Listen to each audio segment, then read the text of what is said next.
What if I told you your money is silently losing value every single day? Yes, because of inflation, 100 today won't buy the same tomorrow. That's why the rich don't just save moan, they invest it. But how do you start? Stocks, crypto, real estate. It sounds confusing, right? Don't worry, I'll break it down in 3 minutes, super simple. First, stock market. Think of stocks like owning a small slice of a company.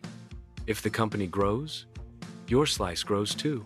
Example, if you invested in Infosys 10 years ago, today your money would have multiplied several times. But remember, stocks go up and down. That's why experts say, don't put all eggs in one basket. Diversify.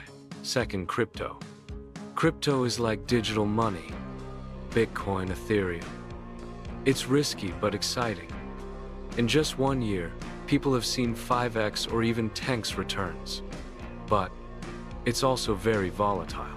One tweet from Elon Musk, and prices crash. If you invest, treat it like spicy chutney, small amounts only.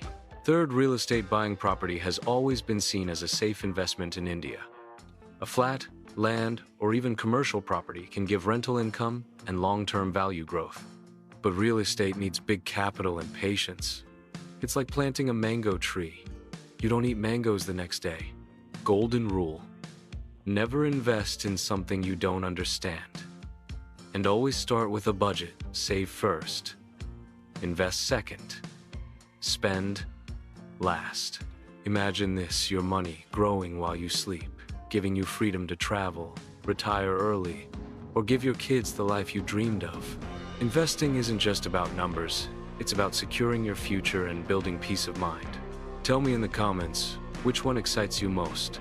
Stocks, crypto, or real estate? So that we can even share detailed video on same for more understanding.